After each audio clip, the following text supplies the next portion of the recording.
ఇక్కడ జగన్ రాయి మీద యూటర్న్. ఇప్పుడు మొన్న ఏదైతే వాలంటీర్ వ్యవస్థ ముందు వద్దు, తర్వాత వాలంటీర్ వ్యవస్థకి మేమే కరెక్టు, మేము 10,000 ఇస్తాం, ఇది ఒక యూటర్న్. అట్లాగే సచివాలయ వ్యవస్థ అవన్నీ అసలు పంచాయతీ వ్యవస్థ, మున్సిపాలిటీలు, కార్పొరేషన్లు ఇవన్నీ ఉండగా సచివాలయ వ్యవస్థ ఎందుకు, అదంతా జగన్ సైన్యం. ఇప్పుడు ఆ సచివాలయ వ్యవస్థ ద్వారానే పెన్షన్లు ఇవ్వండి, అదొక యూటర్న్. ఇట్లాగా యూటర్న్ ఫార్ములాలు, సంక్షేమ పథకాలు అసలు జగన్ దోచిపెడుతున్నాడు, శ్రీలంక అవుతుంది, అవన్నీ. ఇప్పుడు వచ్చేటప్పటికి దాంట్లో కొత్త యూటర్న్ ఏంటి, సంక్షేమ పథకాలు అంతకంటే ఎక్కువ ఇస్తాం. అట్లాగే ఇప్పుడు రాయి విషయంలో యూటర్న్ ఏంటిది, రాయి నిన్నేమన్నారు, జగన్ తన మీద తను రాయి వేసుకున్నాడు అన్నారు. ఇవాళ పవన్ కళ్యాణ్ మీద రాయి వేయబోయినటువంటి వ్యక్తి ఇటు చంద్రబాబు మీద రాయి. ఇవన్నీ సంఘటనలు ఒకే రకంగా చూడాలా అంటే దీన్ని ఏ రూట్లో చూడాలో చంద్రబాబు గారు ఇప్పుడు కొత్త రూట్ చూపించారనమాట. ఇదంతా బ్లేడ్ బ్యాచ్ పని, గంజాయి బ్యాచ్ పని, పోలీసులు ఏం చేస్తున్నారు, ఇది తాజా అంశం. ఒకసారి ఆయనే మాట్లాడారు, విందాం. ఇది ఒక చెత్త ప్రభుత్వం, చేతగాని ప్రభుత్వం. ఇది ఒక ఉదాహరణ మాత్రం ఇచ్చాను.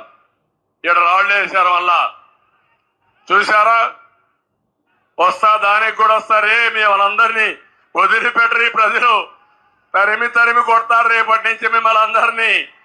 గంజాయి బ్యాచ్, బ్లేడ్ బ్యాచ్ ఇక్కడ కూడా వచ్చింది. పోలీసులు ఏం చేస్తానో అది లేదు. నిన్న కూడా ఆ డ్రామా కూడా వస్తా.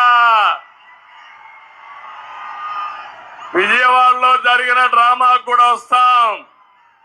మీరు ఇలాంటి చిల్లర పనులు చేసి, చిల్లర మూకగాని చేసి ప్రజలు తిరగబడితే మీ బట్టలిప్పి తరిమి కొడతారు. బీ కేర్ఫుల్ అని హెచ్చరిస్తున్నా. Jaganmohan Reddy, control your.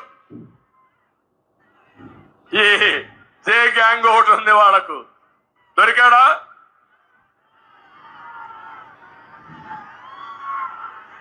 లేదా? దొరికినట్లేడు. ముందు రాళ్ళేశారమ్మా. ఇది వదిలిపెట్టరు అని చెప్తూ ఇప్పుడు జగన్దేమో నాటకం. ఇప్పుడు ఏంది నాటకం కాదు, నేనైతే ఇది నాటకం అనుకోను. కానీ జగన్ది నాటకం అని చెప్తూ తన మీద రాయిది వచ్చేటప్పటికి బ్లేడ్ బ్యాచ్ చేశారంటున్నారు. ఇది అసలు ఏంటి అన్నటువంటిది స్పష్టంగా చెప్పగలరా అనేది ఇక్కడ డౌట్.